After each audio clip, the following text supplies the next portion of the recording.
ஸ்ரீமதே ராமானுஜாய நமஹ. சென்ற திருவாய்மொழி சார உபன்யாசத்திலே ஆச்சாரிய ஹிருதயத்திலே அழகிய மணவாள பெருமாள் நாயனார் திருவாய்மொழியினுடைய ஒவ்வொரு பத்தினுடைய பிரமேய சாராம்சத்தை எப்படி அருளி செய்தார் என்று பார்த்தோம். நாயனார் என்ன பண்ணார்?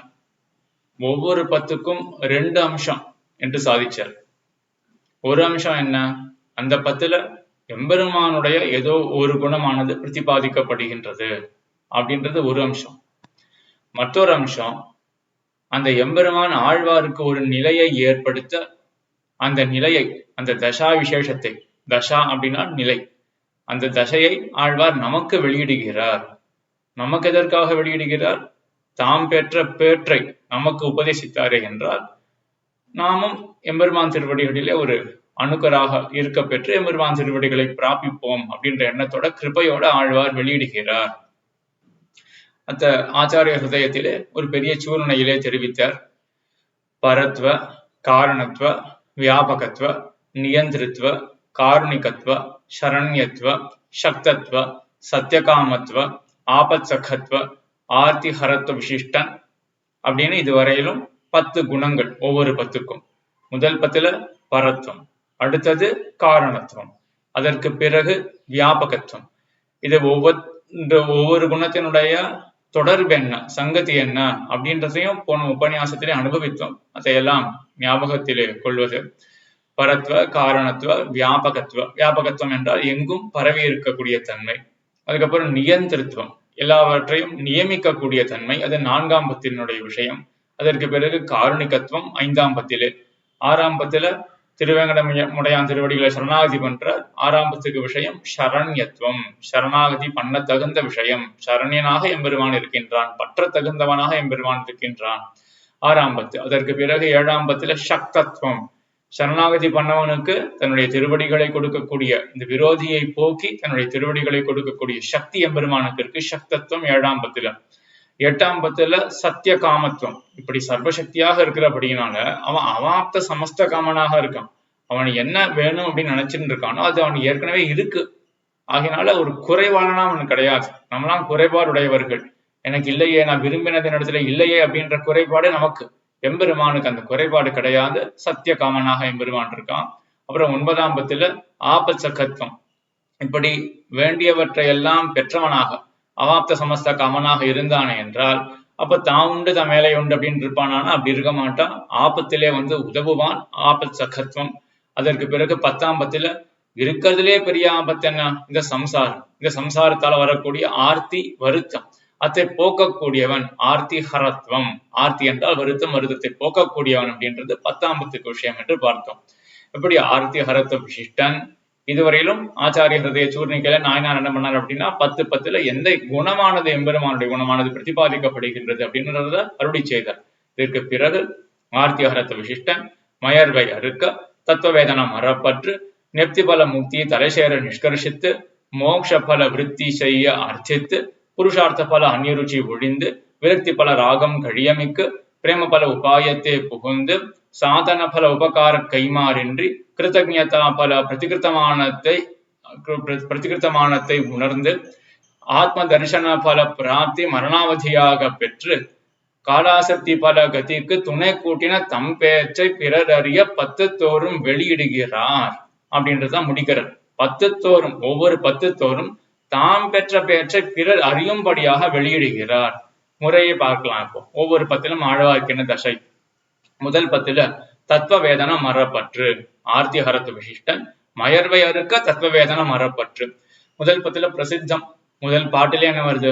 மயர் வர மதியானம் அருளினன் அப்படின்னு ஆழ்வாருக்கு ஒருவித அஜ்ஞானமின்றி பக்தி ரூபாபன்ன ஞானம், பக்தி என்ற நிலையை அடைந்த ஞானம் அத்தை எம்பெருமான் ஆழ்வாருக்கு அருள் செய்தான். அருள் செய்ததோடு இல்லாமல் அந்த ஞானம் எப்படின்னா, நமக்கும் ஏதோ ஒரு நாள்ல எம்பெருமான் ஆசிரியக்கணும் அப்படின்னு சின்ன துளிர் ஏதாவது ஒண்ணு விழும், ஏற்படும், எழும். ஆனா என்ன ஆகும் அப்படின்னா கொஞ்ச க்ஷணத்திலேயே அது மறைஞ்சு போயிடும், மறந்துடுவோம். நம்ம எம்பெருமானுடைய வைலட்சணியத்தை நாம் மறந்துடுவோம். ஆனா ஆழ்வார் எப்படி கிடையாது. முதல் 10ல ஆரம்பத்துல மயர்வர மதியானம் அருளினன் அப்படின்னு சொன்னவர் முதல் 10னுடைய இறுதியில மறப்பும் ஞானமும் நானும் துறந்திலன் மறக்கும் என்ற சென் தாமரை கண்ணுடு மறப்பற என்னுள்ளே மண்ணினான் தன்னை மறப்பனோ இனி யான் என் மணியையே. மறப்பற என்னுள்ளே மண்ணினான் என்று எனக்கு எம்பெருமானை பற்றின ஞானம் வந்தது. அது மறவாத படிக்க எம்பெருமான் மேலும் என்ன அனுகிரகம் செய்தான் அப்படின்னு ஆழ்வாருக்கு தத்துவ வேதன மறப்பே இல்லாதத முதல் பத்தில தாம் பெற்ற தசையாக அருளி செய்கிறார். தத்துவ வேதன மறப்பு. தத்துவம்னா தத்துவத்திரையும் வச்சுக்கலாம். சித்து அச்சித்து ஈஸ்வரன் எல்லா தத்துவங்கள். அதை பற்றின வேதனம். வேதனம் அப்படின்னா ஞானம் அப்படின்னு அர்த்தம். அப்போ ஆழ்வார் 3 தத்துவத்தையும் அறிந்திருக்கார். சித்தையும் அறியறார், அச்சித்தையும் அறியறார். என்னன்னு அறியறார்? இதெல்லாம் தாழ்ந்தது, விடத்தக்கது அப்படின்னு அறியறார். பகவான் அறியறார். எப்படி அறியறார்? அவன் பற்றத்தகுந்தவன் அப்படின்னு அறியறார். அறிந்ததோடு நில்லாமல் தத்துவ வேதன மரப்பற்று, அந்த ஞானமானது மறைஞ்சே போகல. அப்படிப்பட்ட நிலை தான் ஆழ்வாருக்கு முதல் பத்தில ஏற்பட்ட நிலை. அதற்கு பிறகு 2ஆம் பத்தில ஞப்தி பல முக்தி தலை சேர நிஷ்கர்ஷித்து. ஞப்தி பல முக்தி. ஞப்தினா ஞானம். ஆழ்வாருக்கு ஞானம் வந்தாச்சு, பகவான் தான் பிராபியன் அப்படின்ற ஞானம் வந்தாச்சுன்னா அடுத்தது என்ன பண்ணணும்? ஞப்தி பல முக்தி. அடுத்தது ஞானம் வந்தாச்சுன்னா முக்தி தான் பெறணும், மோட்சம் தான் பெறணும், சம்சாரத்துல இருக்க முடியாது. அந்த ஞப்தி பல முக்தி தலை சேர நிஷ்கர்ஷித்து. அங்க ஒரு நிஷ்கர்ஷம் பண்றார் ஆழ்வார். அந்த மோட்சம் எப்படி இருக்கணும் அப்படின்னா என்னுடைய ஆனந்தத்துக்காக இருக்கக்கூடாது, உன்னுடைய ஆனந்தத்துக்காக இருக்கணும். இதை நம்ம ஏற்கனவே நம்மளே அருளி செய்ததாக பார்த்த விஷயம்தான். 2ஆம் பத்தில எம்மா வீட்டு திறமம் செப்பம் என் செம்மா பாரபரப்பு தலைசேர் தொல்லை கைமா துன்பம் கடிந்த பிரானே அம்மா அடியன் வேண்டுவர் இதே என்று எம்மா வீட்டு திறமம் செப்பம். என்னுடைய ஆனந்தத்துக்காக இருக்கக்கூடிய வீடு மோட்சம் அப்படின்றது எனக்கு வேண்டாம். எனக்கு உன்னுடைய திருவடிகள் சேர்ந்தா போதும்.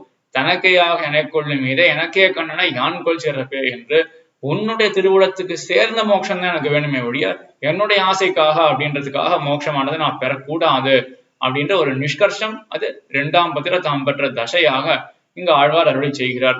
அதற்கு பிறகு மோட்ச பல விருத்தி செய்ய இச்சித்து அர்த்தித்து, மோட்ச பல விருத்தி செய்ய அர்த்தித்து அப்படின்னு அடுத்து நாயனார் சாதிக்கிறார். மோட்சத்துக்கு பலம் என்ன? இங்கேயும் ஒரு அற்புதமான சாஸ்திர தாத்பரியம் இங்க ஒண்ணு புரிந்து கிடக்கின்றது. மோட்சத்துக்கு போயாச்சு, ஜீவாத்மா சம்சாரத்துல கஷ்டப்பட்டு இருக்கான், துக்காஸ்பதமாக சம்சாரம் இருக்கு. இந்த துக்கெல்லாம் கழிய பெற்று மோட்சத்துக்கு போயாச்சு. மோட்சத்துக்கு போனோன்னு என்ன நடக்கும்? பகவத் அனுபவம், பிரம்ம பிராப்தி இப்படின்றத கூட பல சித்தாந்தங்கள்ல இசைவார்கள், ஒப்புக்கொள்வார்கள். ஆனா இந்த மோட்சம் இத்தோட நின்றுடும். மற்ற சம்பிரதாயத்துல எல்லாம் பகவானை போய் பிரம்மத்தை போய் அனுபவிப்பான் ஜீவாத்மா, அதோட நின்றுடும். ஆனா நம்ம சம்பிரதாயத்துல மட்டும்தான் என்ன ஆகுது அப்படின்னா அனுபவ ஜனித பிரீத்தி காரித கைங்கரியம் அப்படின்னு கைங்கரியம் வரைக்கும் மோட்சமானது இழுக்கப்படுகின்றது. அதுதான் இங்க நாயனார் சாதிக்கிறார். மோட்ச பல விருத்தி செய்ய அர்த்தித்து. மோட்சத்துக்கு பலன் என்ன அப்படின்னா விருத்தி. விருத்தினா தொழில் அப்படின்னு அர்த்தம். எப்படிப்பட்ட தொழில்? இங்க அடிமை தொழில், கைங்கரியம். இப்போ மோட்சத்துக்கு போர்த்தே பலன் என்ன அப்படின்னா அங்க போய் கைங்கரியம் பண்ணணும்.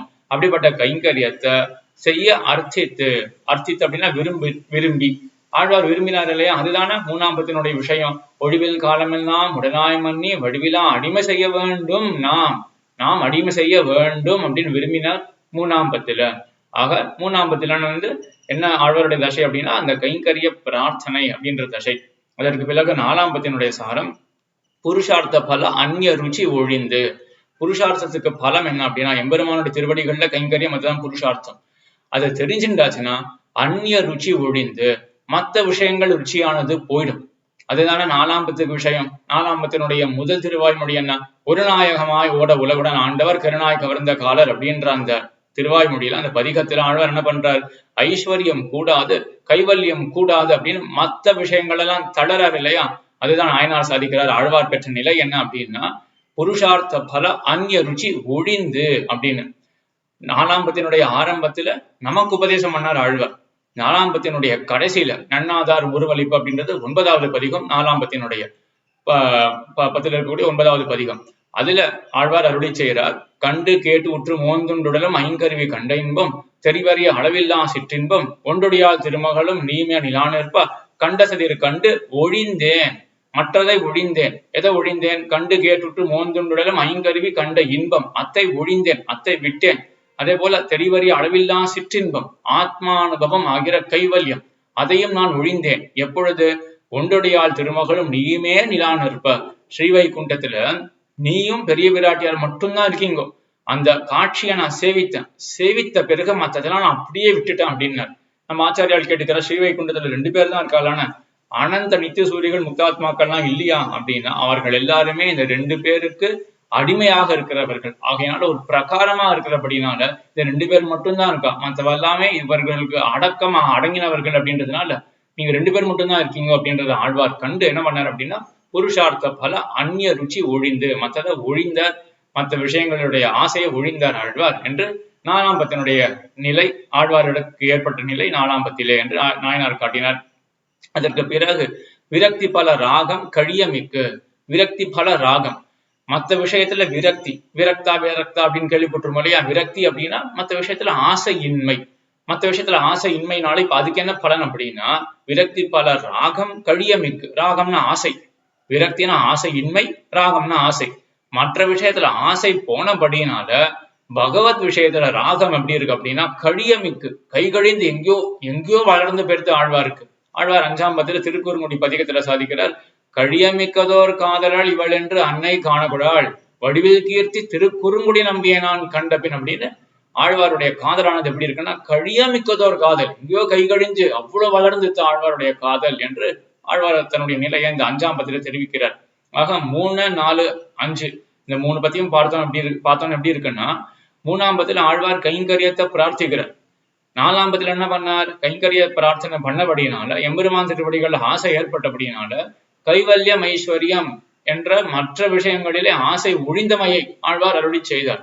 ஆசை மற்ற விஷயத்துல ஒழிந்தபடினால 3ஆம் பத்தில ஏற்கனவே கைங்கரிய ருச்சி இருந்தது இல்லையா? அது 5ஆம் பத்தில எங்கேயோ வளர்ந்து போயிருது. ஆக இதான் நிலை. எம்பெருமான் திருவடிகள்ல கொஞ்சம் ஆசை வருது, அதனால மற்ற விஷயங்கள்ல ஆசை போனதுனாலேயே பகவான் திருவடிகள்ல இன்னும் ஆசையானது மிகவும் வளர்கின்றது அப்படின்ற நிலை 3, 4, 5 காட்டப்படுகின்றது. அதற்கு பிறகு 6ஆம் பத்திலே பிரேம பல உபாயத்தே புகுந்து என்று ஆழ்வாருக்கு இப்படி ஒரு பிரேமம் வந்துருத்தா, கழியமிக்கதோர் காதல் ஆழ்வாருக்கு வந்துருத்தா, வந்ததுனால எம்பெருமான் திருவடிகளை அடையணும் அப்படின்னு முற்படுறார். சரி, ஆழ்வாருக்கு என்ன உபாயம்? இப்பேற்பட்ட ஒரு காதல் உடன் கூடின ஆழ்வார் அவரை பார்த்து எம்பெருமான் திருவடிகள் நித்தியமான கைங்கரியம் வரணுமா, ஸ்ரீவைகுண்டத்துக்கு போனோமா, பக்தி யோகத்தை பண்ணுமே, ஞான யோகத்தை பண்ணுமே அப்படின்னு ஆழ்வாரை பார்த்து சொல்ல முடியுமா? அவரை உருகின்னு இருக்கார். மேலும் பக்தி யோகம் அப்படின்னா 100 ஜென்மம் 1000 ஜென்மம் கழிச்சு வரக்கூடிய பலன். பக்தி யோகத்தை 100 ஜென்மம் சென்று பரம்பரம், அதாவது ஒன்றி நின்று நற்றவம் செய்து ஊழி தோரெல்லாம் நின்று அவன் குணங்கள் உள்ளி உள்ளம் தூயராய் சென்று தேவ ரொம்பராய் அன்று எங்கள் செங்கன் மாலை யாவருக்கான வளரேன்னு திருச்செந்த விருதத்தை இந்த பக்தி யோகம்ன்றது எவ்வளவோ காலம் பண்ண வேண்டி இருக்கு அப்படின்னு திருமணி ஆழ்வார் காட்டுறார். ஆக இப்படிப்பட்ட ஒரு உபாயத்தை ஆழ்வார்னு சொல்ல முடியுமா? ஆக ஆழ்வாருக்கு சிறந்த உபாயம் என்ன அப்படின்னா பக்தி பரவசராக இருக்கக்கூடிய ஆழ்வாருக்கு வேற வழியே கிடையாது. எம்பெருமான் திருவடிகள்ல பண்ணக்கூடிய சரணாகதி அப்படின்றதுதான் உபாயம். பிரேம பல உபாயத்தை புகுந்து, ஏன்னா ஆழ்வாரால தரிச்சிருக்க முடியாது அப்பேற்பட்ட ஒரு பிரேமம். விளம்பத்தையும் பொறுக்க மாட்டார், விளம்பம் காலதாமதம் அதையும் பொறுக்க மாட்டார். அப்ப ஆழ்வாருக்கு உபாயம் என்ன அப்படின்னா அகலகில்லையா நிறையம் என்று அலர்மேல் மங்கை உரைமாறுவா அப்படின்னு பிராட்டியாரை முன்னிட்டு கொண்டு, பெரிய பிராட்டியாரை முன்னிட்டு கொண்டு எம்பெருமான் திருவடிகள்ல பண்ணக்கூடிய சரணாகதி இருக்கு இல்லையா, அதுதான் ஆழ்வார் பண்ணினதாக இந்த 6ஆம் பத்துக்கு விஷயமாக இருக்கு. பிரேம பல உபாயத்தை புகுந்து அதற்கு பிறகு 7ஆம் பத்துல சாதன பல உபகார கைமாறின்றி. இது ஒரு ஆச்சரியமான சம்பிரதாய அர்த்தம் இங்க புரிந்து கிடைக்கின்றது. சாதன பல உபகாரம். சாதனம் யாரு நம்ம சம்பிரதாயத்துல? சித்தோபாயம், சித்த சாதனம், எம்பெருமான் தான் சாதனம். அந்த எம்பெருமானால நமக்கு பல உபகாரங்கள் ஏற்படுறது. என்ன உபகாரம் என்றால், இந்த ஆத்மா இன்னைக்கு எம்பெருமான் திருவடிகளை போய் சரணாகதி பண்றான் அப்படின்னா இதுக்கு அனாதி காலமா எம்பெருமான் எவ்வளவோ முயற்சி பண்றான். சிருஷ்டி அவதாராதி முகத்தாலே பண்ணின கிருஷி பலம் என்று ஆச்சாரியர்கள்லாம் தெரிவிப்பார்கள். கிருஷி கர்ஷகன் அப்படின்னா, கர்ஷகன்னா விவசாயி, கிருஷி அப்படின்னா விவசாயம் பண்ற அந்த விவசாயம் இருக்கு அந்த தொழில், அதுதான் கிருஷி அப்படின்னு பெயர். எம்பெருமான் என்ன பண்றான்னா இந்த ஆத்மா அப்படின்றதுக்கு அந்த செய்யக்குள்ள எப்படியாவது ஒரு விதையை விதைக்கணும் அப்படின்றதுக்காக ஒரு முளையை ஏற்படுத்தணும் அப்படின்றதுக்காக எம்பெருமான் எவ்வளவோ பண்றான். இந்த எப்படி ஒரு விவசாயி அந்த நிலத்துல நீரை பாய்ச்சி முதல்ல விதையை விதைப்பான், அதுக்கப்புறம் நீரை பாய்ச்சி அதுக்கப்புறம் பயிரை அவன் அறுவடை செய்யற அளவுக்கு அவன் வியாபாரங்கள் பண்ணுவானோ, அந்த மாதிரி எம்பெருமான் இந்த மனசு அப்படின்ற அந்த செய்யில எப்படியாவது பக்தின்ற விதையை விளைச்சு அதை நல்லா வளர்க்கணும் அப்படின்றதுக்காக எம்பெருமான் எவ்வளவு வியாபாரங்கள் பண்றான். சிருஷ்டி அவதாராதி முகத்தாலே முதல்ல சிருஷ்டி பண்றான் இல்லையா, அதுவே அவன் பண்ணக்கூடிய பரம உபகாரம். ஏன்னா இறகுடிந்த பட்சி போல நாம பிரய தசையில இறகுடிந்த பட்சி போல இருக்கக்கூடிய நம்மை கண்டு எம்பெருமான் கருணையினால நமக்கு உடம்பு கொடுக்கிறான். எதற்காக? விசித்ரா தேக சம்பத்தி ஈஸ்வராய நிவேதித்தும் பூர்வமேவ கிருத்தா பிரம்மன் ஹஸ்தபாதாதி சயுத்தா அப்படின்னு உடம்ப கொடுத்ததே தனக்கு சமர்ப்பிக்கணும் அப்படின்றதுக்காக தான் எம்பெருமான் உடம்ப கொடுக்குறான். ஞானத்தை வளர்க்கணும் அப்படின்றதுக்காக எம்பெருமான் உடம்ப கொடுக்குறான். அத்தோட மட்டும் இல்லாம தானே வந்து அவதாரம் பண்றான், வேதத்தை பிரகாசப்படுத்துறான். அதுக்கு உண்டான வியாக்கியானங்களை சொல்றதுக்காக முனிவரை இடுக்கியும் முனிவனாயும் வெளியிட்ட சாஸ்திர தாத்பரியங்கள் அப்படின்னு முனிவரை இடுக்கி எம்பெருமான் எவ்வளவோ சாஸ்திரங்களை வெளியிடறான்.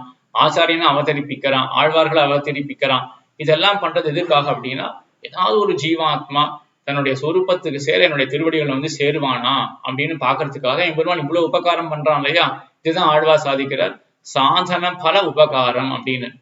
என்ன தாற்பயம் எங்க? சாதனம்னா சித்த சாதனம் எம்பெருமான். அவன் இயற்கையாகவே அருளோட கூடி இருக்கிற படியினாலதான் அவனை தூண்டுறது. அவனை வந்து இந்த உபகாரம் பண்ணு அப்படின்னு இல்லாட்டி அவன் ஏன் பண்ணணும்? அவனுக்கு மேல எவனாவது ஒரு நியாமக்கன் இருக்கானா? கண்ட்ரோலர் எவனாவது இருக்கானா? கிடையாது. அப்ப எம்பெருமான் ஏன் இதெல்லாம் பண்றான் அப்படின்னா, அவனுடைய திருவுள்ளம் இயற்கையாகவே கிருப்பையுடன் கூடியிருக்கிறபடினால அவன் எப்படியாவது ஆத்மாவை தன்னுடைய திருவடிக்கு சேர்த்துக்கணும் அப்படின்னு அவன் உபகாரம் பண்ணிட்டே இருக்கான் இல்லையா. இதுதான் சாதன பல உபகாரம். அந்த உபகாரத்துக்கு இப்ப ஆழ்வார் என்ன பண்றாருன்னா, எம்பெருமான் இவ்வளவு பண்ணியிருக்கானா, இதுக்கு பிரதியாக நான் என்ன பண்ணுவேன் அப்படின்னு கைமாறு தேட போயிட்டு எனக்கு கைமாறு ஒண்ணும் இல்லை அப்படின்னு தடுமாறார் 7ஆம் பத்துல. அதை சாதிக்கிறார்.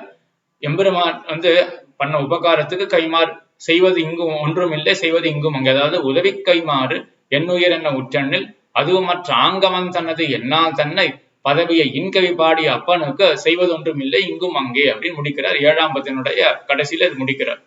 என்ன சாதிக்கிறார் அப்படின்னா, உதவி கைமாறு என்னுயிர், எம்பெருமான் இவ்வளவு உபகாரம் பண்ணானே, இதுக்கு கைமாறாக நான் என்ன பண்ண போறேன் அப்படின்னா, என்னுடைய ஆத்மாவை சமர்ப்பிக்கிறேன். இருக்கிறதே சிறந்த வஸ்து ஆத்மா தானே, என் ஆத்மாவை சமர்ப்பிக்கிறேன் அப்படின்னு சொன்னார். அப்புறம் யோசிச்சார், அதுவும் மற்ற ஆங்கவன் தன்னது, அது அந்த ஆத்மா கூட அவனுடைய சொத்து தானே, தனியா நான் அப்படின்னு ஒரு தனியா இருக்கேன்னா, நான் இருக்கிறதுக்கு காரணமே எம்பெருமான் தான். அப்ப நானும் அவனுக்கு ஒரு சொத்து தான். அப்ப நான் என்ன ஒண்ணு பிரதி உபகாரமா என்னால என்ன பண்ண முடியும்? செய்வது ஒன்றும் இல்லை அப்படின்னு முடித்தார். ஆக ஆழ்வாருக்கு ஓடக்கூடிய நிலை 7ஆம் பத்துல சாரமா என்ன அப்படின்னா, எம்பெருமானுடைய உபகாரத்தை அனுசந்தானம் பண்ணி பிரத்தியாக ஒண்ணும் பண்ண முடியலையே அப்படின்றத அதை நாயனார் இங்க தெரிவிக்கிறார். சாதன பல உபகார கைமாறு இன்றி, கைமாறு இல்ல ஆழ்வாருக்கு, பிரத்தியா ஒண்ணும் செய்ய முடியல அப்படின்னு. ஆனா ஒண்ணு, அடுத்தது 8ஆம் பத்துல என்ன பண்றார் ஆழ்வார் அப்படின்னா, அதனுடைய சாரம் கிருதஜ்ஞதா பல பிரதிகிருத்தமானத்தை உணர்ந்து, ஆழ்வாருக்கு வந்து ஆத்ம சமர்ப்பணம் பண்ணால் அது ஒன்றும் பயன் கிடையாது, ஏன்னா அதுவே அவனுடைய சொத்து அப்படின்னார் ஆழ்வார். 7ஆம் பத்தினுடைய இறுதியில மீண்டு வந்தார். ஆனா ஆழ்வார் மறுபடியும் தூண்டுறது, பிரத்தியா எம்பெருமானுக்கு ஏதாவது பண்ணி ஆகணும் அப்படின்றது ஒண்ணு தூண்டுறது. என்ன தூண்டுறது அப்படின்னா, கிருதஜ்ஞதா பல பிரதிகிருத்தமானத்தை. கிருதஜ்ஞதா அப்படின்றது ஆழ்வாருக்கு இருக்கு. கிருதஜ்ஞதா அப்படின்னா கிருதஜ்ஞஸ்ய பாவகா கிருதஜ்ஞதா, கிருதஜ்ஞனுடைய தன்மை, அதான் கிருதஜ்ஞத்துவம் கிருதஜ்ஞதா. கிருதஜ்ஞன்னா யாரு? கிருதம் ஜானாதி இது கிருதஜ்ஞா, செய்யப்பட்ட ஒரு உபகாரத்தை அறிந்தவன், அதை மறவாமல் இருக்கிறவன், அவன் தான் கிருதஜ்ஞன்.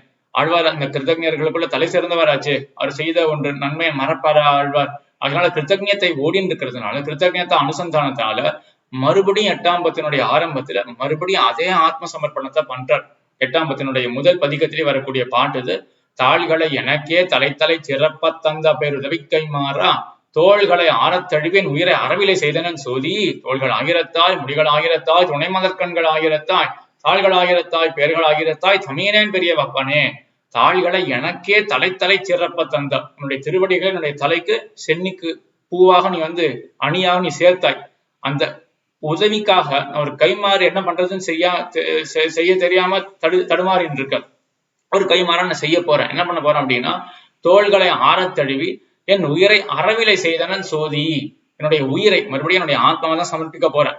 ஆனா இந்த தடவை என்ன பண்ண போறோம் அப்படின்னா, தோள்களை ஆறத்தழுவி அந்த ஆத்மா அப்படியே தழுவிட்டு, ஒரு கன்னிகாதானம் பண்றார் அப்படின்னு ஒரு தகப்பனார் அந்த கன்னிகாதானத்தை பண்ணும் பொழுது, இனிமேல் அந்த பொன்னானவள் புக்ககத்துக்கு போக போறா அப்படின்ற ஒரு வருத்தத்தோட அவளை தழுவி சமர்ப்பிக்கிறது எப்படியோ அதே போல ஆழ்வார் என்ன பண்றாரு அப்படின்னா, இந்த எம்பெருமானுக்கு வந்து இந்த ஆத்மாவை அறவிலை செய்ய போறேன். ஃபுல் டிரான்சாக்சன், முழு டிரான்சாக்சன், எனக்கும் அந்த ஆத்மாவுக்கு சம்பந்தமே கிடையாது, மொத்தமா என் எம்பெருமான் திருவடிகளை சமர்ப்பிக்கிறேன். சமர்ப்பிக்கும் பொழுது அந்த ஆத்மாவை அப்படியே தழுவிட்டு சமர்ப்பிக்க போறேன். ஆத்மா அப்படியே தழுவ முடியுமான்னு? அதுக்கெல்லாம் உருவம் இருக்கு, அது ஏதோ இத்திருண்டு ஆட்டம், அது ஆத்மா அப்படின்றது அணுஸ்வரூபி, அது என்ன தழுவ முடியும் அப்படின்னா, சமர்ப்பிக்க போறன்ற பிரீத்தியினால அந்த ஆத்மாவை எப்படி சதசாக்கையாக பனைத்ததான், அப்படியே எக்ஸ்பேண்ட் ஆச்சான் அந்த ஆத்மா.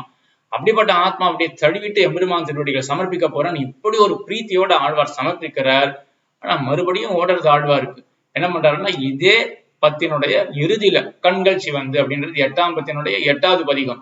அதுல ஆத்மாவினுடைய அனுசந்தானத்தை பூர்ணமாக ஆழ்வார் அருளி செய்கிறார். என்ன பண்றாருன்னா இந்த பதிகத்துல ரெண்டாக பிரிக்கணும், 2 பாகமா பிரிச்சுக்கணும். முதல் 2.5 பாசுரம் வந்து எம்பெருமானை பத்தி, பரமாத்மாவை பத்தி. அடுத்த 7.5 பாசுரம் ஆத்மாவினுடைய சொரூபத்தை பத்தி என்று 2ஆக பிரிச்சுட்டு, இதுல இந்த ஆத்மாவை பத்தி தெரிவிக்கும் பொழுது ஆழ்வார் என்ன பண்றாரு அப்படின்னா, பகவானுக்கு அத்தியந்த சேஷபூதமாக, பகவானுக்கு அத்தியந்த பிரகாரமாக, அவனுக்கு ஒரு தன்மை அவ்வளவுதான் இந்த ஆத்மா, தனித்து கிடையாது ஆத்மா அப்படின்றது, அவனுடைய ஒரு விதமானது, ஒரு சொத்தானது, இது அவனுக்கு ஒரு பிரகாரமானது அப்படின்றது மாதிரி. இப்போ தன்மை பிரகாரம் அப்படின்னா வேஷ்டியில வெண்மை நிறம் இருக்கும் இல்லையா, வெண்மை நிறத்தை தனியா அதாவது பார்க்க முடியுமா? அது வந்து வேஷ்டிக்கு ஒரு விசேஷனம், தனியா ஒரு பொருளே கிடையாது வெண்மை அப்படின்றது. அதே போலதான் இங்க தனித்து நிற்காது அந்த பொருளானது. அதே போலதான் ஆத்மானது சுதந்திரமா தனியாக இருக்கக்கூடிய ஒரு வஸ்து கிடையாது. அது ஆத்மா, அது பகவானுக்கு சரீரம் அப்படின்றது ஆத்மாவுக்கு டெபினேஷன் ஒழிய தனியா ஆத்மா அப்படின்னு பார்த்து அது பிரதிபத்தியே பண்ண முடியாது அப்படின்றத இவ்வளவு சாஸ்திரார்த்தத்தை 8ஆம் பத்தினுடைய இறுதியில அதுதான் கண்டார் ஆழ்வார். அதுதான் நாயனார் சாதிக்கிறார். கிருத்தஜ்ஞதா பல பிரதிகிருத்தமானத்தை உணர்ந்து, கிருத்தஜ்ஞதா ஆழ்வாருக்கு ஓடின்னு இருக்கு, அதனால மறுபடியும் ஆத்ம சமர்ப்பணம் பண்றார். பிரதிகிருத்தமானது அதாவது பிரத்யர்ப்பணம் பண்ணப்பட்டது என்னது ஆத்மா, அதை மறுபடியும் உணர்கிறார். 8ஆம் பத்தினுடைய இறுதியில அந்த ஆத்ம தத்துவத்தை முழுமையாக உணர்கிறார், எம்பெருமானுக்கு பிரகாரமாக இருக்கக்கூடியது அப்படின்றது நிலைதான் 8ஆம் பத்துக்கு விஷயம். அது பண்ண பிறகு அடுத்தது ஆத்ம தரிசன பல பிராப்தி மரணாவதியாக பெற்று, இப்படி ஆத்மாவை தரிசித்தார். எப்படி தரிசித்தார் ஆழ்வார்? தரிசனம் பண்றதுன்னா கண்டார் ஆழ்வார். எப்படி அனுசந்தானம் பண்ணார் ஆத்மாவை? பகவானுக்கு அத்தியந்த பரதந்திர பூதனாக ஆத்மா அனுசந்தானம் பண்ண பிறகு அடுத்து என்ன பலன் அதுக்கு? அப்பேற்பட்ட எம்பெருமான் திருவடிகளை போய் கிட்டணும், அவன் திருவடிகளை பிராபிக்கணும். அந்த பிராப்தி பகவத் பிராப்தி அதான் பலன். ஆத்ம தரிசன பல பிராப்தி பகவான் திருவடிகளை போய் கிட்டது அப்படின்ற பிராப்தி.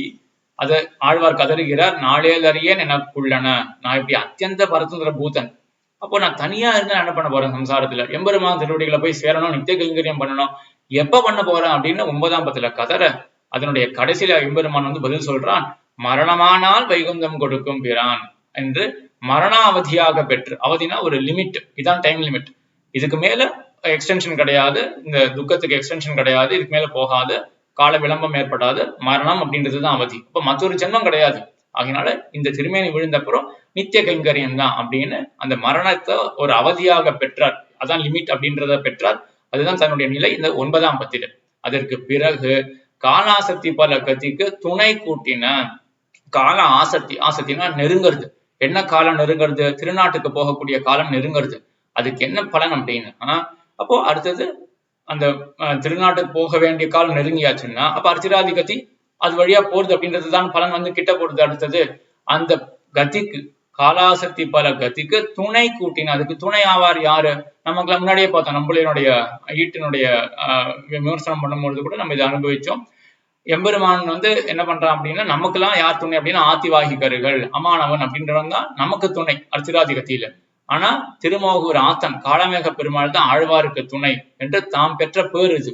நமக்கெல்லாம் மற்றவர்கள் யாரோ துணை, எம்பெருமான் தானே ஆழ்வாருக்கு துணையாக வந்தான் என்று இப்படிப்பட்ட ஒரு பேற்றை பெற்றார். இது 10ஆம் பத்துக்கு விஷயம். ஆக தாம் பெற்ற பேற்றை, இப்படி 10 தோறும் தாம் பெற்ற பேற்றை பிறர் அறிய வெளியிடுகிறார் என்று நமக்காக, நமக்கும் இந்த மாதிரி பகவத் பக்தி வரணும் அப்படின்ற ஒரு கருணை உள்ளத்தோட ஆழ்வார் தாம் பெற்ற பேற்றை, பேர் அப்படின்னா தான் பெற்ற பரிசு, தாம் பெற்ற ஒரு நன்மை, அதை நமக்கு வெளியிடுகிறார் என்று இப்படி நாயனார் ஆச்சாரியர் என்ன பண்ணார் அப்படின்னா 10 தோறும் மற்றொரு அம்சத்தையும் சாதிச்சார்.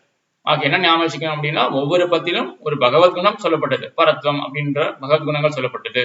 ஒவ்வொரு பத்திலும் ஆழ்வாருக்கு என்ன நிலை ஏற்பட்டது அப்படின்னும் இந்த ஆச்சாரியருடைய சூழ்நிலையில நாயனார் தெரிவித்தார் என்பதை ஞாபகத்திலே கொள்ள வேண்டும். இதெல்லாம் மறுபடியும் நம்ம இந்த வீடியோவே டேப்லெட் காலம் போட்டு மறுபடியும் எழுதி பார்க்கணும், என்ன குணம் ஆழ்வாருக்கு என்ன நிலை அப்படின்னு. இது ஒரு எக்ஸசைஸ் இருக்கு. அதே போல நம்ம பிள்ளை சாதிச்ச ஒரு 10 அர்த்தம் பார்த்துருக்கோம் இல்லையா? இப்போ கேட்கும் பொழுது ஞாபகம் இருக்கா அப்படின்னு பாத்துக்கோங்க. முதல் பத்தில நம்பிள்ளை என்ன சாதிச்சார்? துவயத்தினுடையது வந்து முதல் 6ல கொண்டு வந்தார், அப்புறம் 4 மற்ற அர்த்தம் அப்படின்னு சாதிச்சார். முதல் பத்தில என்ன சாதிச்சார்? பகவத் கைங்கரியம் தான் புருஷார்த்தம் அப்படின்றது முதல் 10க்கு அர்த்தம். 2ஆம் பத்தில அந்த புருஷார்த்தத்தை நிர்ணயம் பண்ணினார். 3ஆம் பத்தில அந்த புருஷார்த்தத்தை தாம் பெற்றபடி, அதுவும் எப்படிப்பட்ட புருஷார்த்தம்? பாகவத கைங்கரிய பரிந்தமான ஒரு புருஷார்த்தம், அதை பெற்றார். 4ஆம் பத்தில அந்த புருஷார்த்தத்தை பெறத்துக்கு எம்பெருமான் திருவடிகள் தான் உபாயம், அத்தோட கூட ஐஸ்வர்ய கைவல்யங்களை தள்ளினார் அப்படின்னு வரிசையா நம்ம பார்த்துன்னு வந்தோம் இல்லையா? அதையும் ஞாபகத்திலே கொள்வது. ஆக நம்ம இதெல்லாம் வந்து சேர்த்து அனலைஸ் பண்ணி எங்க வந்து ஒற்றுமை இருக்கு நம்மளே சாதிக்கிறதுல, நாயனார் சாதிக்கிறதுல, அதே போல அடுத்த உபன்யாசத்துல வேதாந்தாச்சாரியர் என்ன சாதிக்கிறார் அப்படின்றத பார்க்க போறோம். அப்போ 3 ஆச்சாரியர்களுக்கு எங்க ஒற்றுமை இருக்கு, எங்க சின்ன சின்ன வேறுபாடுகள் இருக்கு அப்படின்றதெல்லாம் நம்மளே அனலைஸ் பண்ணலாம். நம்ம ஸ்ரீபாஷ்யத்தில் எப்படி டிஸ்கஷன் வச்சுக்க போறோமோ அதே போல திருவாய்மொழிக்கும் டிஸ்கஷன் வர போறது. அதுல கூட நம்ம வந்து சேர்ந்து அனலைஸ் பண்ணலாம். எங்க ஆச்சாரியர்கள்லாம் ஒற்றுமை காட்டுகிறார்கள், எங்க சின்ன வேறுபாடுகள்லாம் எங்க இருக்கு அப்படின்றத அனலைஸ் பண்ணலாம். ஆக இந்த உபன்யாசத்துல இதோட நாயனார் 10 அர்த்தத்தை எப்படி சங்கிரகம் பண்ணினார் அப்படின்றத பார்த்தோம். அடுத்த உபன்யாசத்துல வேதாந்தாச்சாரியர் எப்படி பண்ணினார் அப்படின்றத அர்த்தத்தை அனுபவிக்கலாம். ஆழ்வார் திருவடிகளே சரணம், எம்பெருமானார் திருவடிகளே சரணம், ஜீயர் திருவடிகளே சரணம்.